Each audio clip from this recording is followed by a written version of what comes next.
Praise the Lord. வணக்கம் நண்பர்களே. இன்று நாம் யாரை பற்றி பார்க்க போகிறோம்னா, இயேசுவோட கூட இருந்த 12 அப்போஸ்தலர்களான தோமாவை பற்றி பார்க்க போகிறோம். இயேசு இறந்த பிறகு அப்போஸ்தலருக்கு தரிசனமாகிறாரு 12 அப்போஸ்தலருக்கும். அதில் தோமாவும் ஒருத்தர்.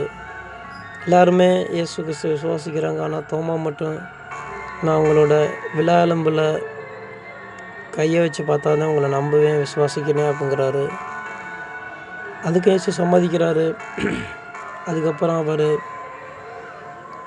இயேசுவை விசுவாசிக்கிறாரு. இது யோவான் 20ஆம் அதிகாரம் வசனம் 24-30 பார்த்தோம்னா தெரிய வருது. அதுக்கப்புறம் அவர் ஊழியம் ஸ்டார்ட் ஆகுது. அவர் கிபி 52 இந்தியாவுக்கு வராரு. முசிறிங்கிற துறைமுகம் வழியாக கேரளா பகுதியில் ஊழியம் பண்ணுறாரு. அப்போ அங்கே இருந்த யூதர்கள்லாம் சிலரை மனம் திரும்ப வைக்கிறாரு. அவர் மூலியமாக ஞானஸ்நானம் பெறாங்க அந்த யூதர்கள். தோமாவால் மனம் திரும்பிய கிறிஸ்தவர்கள் ரஃபான் பாட்டு மூலியமாக தங்களை அறிமுகப்படுத்தி கொள்கிறாங்க. அதாவது ரஃபான்கிற ஒரு பாடல் இன்னமும் இங்கே இருந்துக்கிட்டு இருக்கு.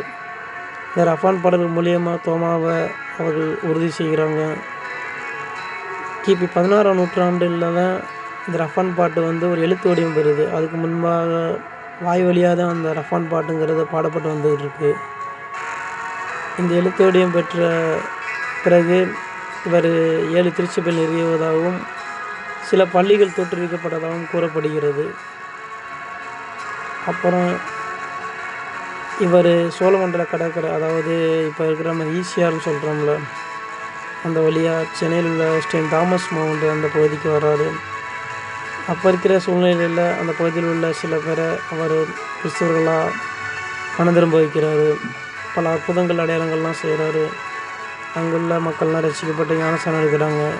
அங்குள்ள அரசர் ஒருத்தர் இருக்கார். அவரையும் மனம் திரும்புகிற முயற்சியில் ஈடுபடும்போது தோமா மேலே பொறாமை கொண்ட சிலர்கள் அவரை குத்தி கொலை செஞ்சிடறாங்க. இது இந்த ரஃபான் பாடல்கள் மூலமாக உறுதி செய்யப்படுகிறது. இப்போ இருக்கிற செயின்ட் தாமஸ் மவுண்ட், அதாவது புனித தோமையார் மலை அப்படிங்கிற இடம் தான் தோமா குத்தி கொலை செய்யப்பட்ட இடம் என்ற சாந்தோமாலயம் அவரோட அடக்கம் செய்யப்பட்ட இடம் என்றும் சொல்கிறாங்க. அதாவது இயேசுவோட கூட இருந்தவர் நம்ம நாட்டுக்கு அவ்வளோ பெரிய ஒரு சுவிசேஷத்தை சொல்லி மறித்தது நமக்கு கிடைத்த மிகப்பெரிய பாக்கியம். அதுவும் அவர் இந்தியாவில் திருப்பணிகளை செய்து மறித்து அது நமக்கு பக்கத்தில் இருக்கிற அந்த பிளேஸ், இங்கேயே அவரோட கல்லறைகள்லாம் இருக்குதுங்கிறது நம்ம ரொம்ப பெருமைப்பட வேண்டிய விஷயம். நீங்கள் கண்டிப்பாக அந்த இடத்துக்கு டைம் கிடைச்சா போகணும். அவர் வாழ்ந்த இடங்கள்லாம் கேரளா பகுதி போன்ற பகுதிகள்லாம் போய் பார்க்கணும். ஏன்னா இயேசுவோட கூட வாழ்ந்தவர் அவர் அந்த சுவிசேஷம் சொல்லலைன்னா நமக்கு அந்த மிகப்பெரிய ரட்சிப்பெல்லாம் கிடச்சிருக்காது.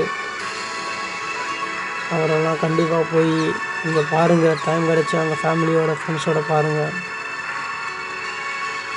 நாமும் அவர் மாதிரி இந்த சுவிசேஷத்தை சொல்ல அநேகம் பேரை ஆதாயப்படுத்த நாம் அர்ப்பணிப்போம்.